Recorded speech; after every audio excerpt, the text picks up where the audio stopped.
राधे राधे दोस्तों, आप सबका मेरे YouTube चैनल में स्वागत है। दोस्तों, आज हम बात करेंगे महामृत्युंजय मंत्र के बारे में। किसी भी अनिष्ट के निवारण के लिए महामृत्युंजय मंत्र का बड़ा विशेष महत्व है। महामृत्युंजय मंत्र भगवान शिव को प्रसन्न करके उनकी असीम कृपा प्राप्त करने का अद्भुत मंत्र है।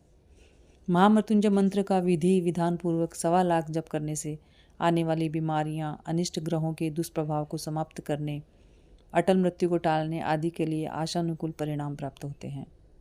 ऋग्वेद में महामृत्युंजय मंत्र इस प्रकार दिया गया है।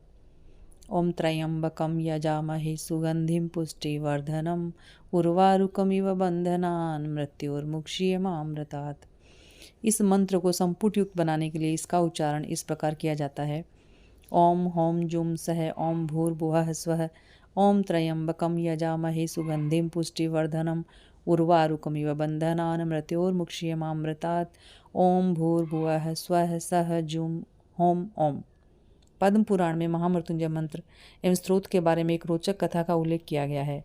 इस पौराणिक कथा के अनुसार महामुनि मृकंडू के यहाँ कोई संतान नहीं थी।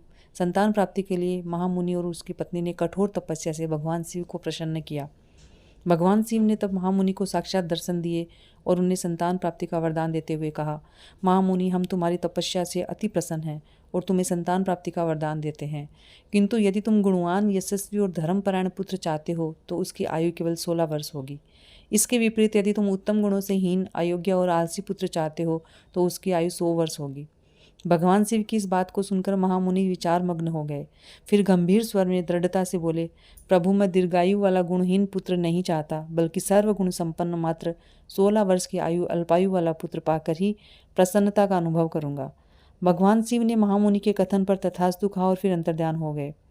समय आने पर महामुनि की पत्नी ने एक नन्हे शिशु को जन्म दिया। इस शिशु का नाम मार्कंडेय रखा गया। मार्कंडेय बड़ा ही होनहार और बुद्धिमान बालक निकला। उसने बाल्यकाल में ही अनेक श्लोकों की रचना कर अपनी प्रतिभा का परिचय दे दिया था। मार्कंडेय रचित श्लोकों में महामृत्युंजय मंत्र भी सम्मिलित था। जब मार्कंडेय 16 वर्ष का हुआ तो पिता मुनि मुकुंद को बड़ी चिंता हुई कि अब उनका प्रतिभाशाली पुत्र सदा सदा के लिए उनसे विदा हो जाएगा। किंतु मार्कंडेय तो जैसे निश्चिंत था, वह निश्चिंत होता भी क्यों नहीं। उसके पास महामृत्युंजय मंत्र जैसी अमोघ शक्ति जो थी। मृत्यु का समय निकट आया तो मार्कंडेय आसन लगाकर महामृत्युंजय मंत्र का जाप करने लगा। यमराज ने निर्धारित समय पर मार्कंडेय के प्राण हरण की प्रक्रिया शुरू कर दी, किंतु बालक ने यमराज से मंत्र जप पूर्ण करने तक रुकने का आग्रह किया। यमराज सृष्टि में किसी प्राणी का आग्रह कहाँ मानते हैं। उन्होंने नियत समय पर मार्कंडेय को ग्रसना शुरू कर दिया था, किंतु महामृत्युंजय मंत्र की पुकार पर भगवान शिव तुरंत शिवलिंग से प्रकट हुए। उन्होंने भक्त वत्सलता से मार्कंडेय की ओर निहारा और यमराज को क्रोधित दृष्टि से देखा, परंतु भगवान शिव का आशय समझ गए यमराज और उन्होंने अपने पास से मार्कंडेय को मुक्त कर दिया। यही नहीं बल्कि शिव भक्त बालक मार्कंडेय को यमराज ने अमर होने का भी वरदान दे दिया। इसके साथ ही उन्होंने यह भी वर दिया कि भविष्य में जो भी प्राणी महामृत्युंजय मंत्र का जप करेगा वह अकाल मृत्यु और मृत्यु तुल्य कष्टों से सहज ही छुटकारा पालेगा।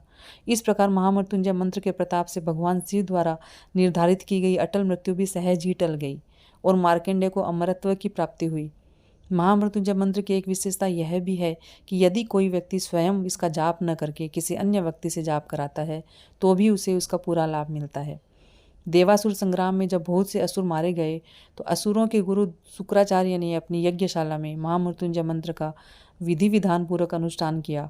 इस अनुष्ठान के पूर्ण होते ही देवताओं द्वारा मारे गए अनेक असुर जीवित हो गए। शुक्राचार्य ने तब इस मंत्र को मृत संजीवनी का नाम दिया। तो दोस्तों, ये है महामृत्युंजय मंत्र का महत्व। आपको मेरा वीडियो पसंद आए, जानकारी पसंद आए तो प्लीज़ लाइक और सब्सक्राइब करें। जय जय श्री राधे श्याम।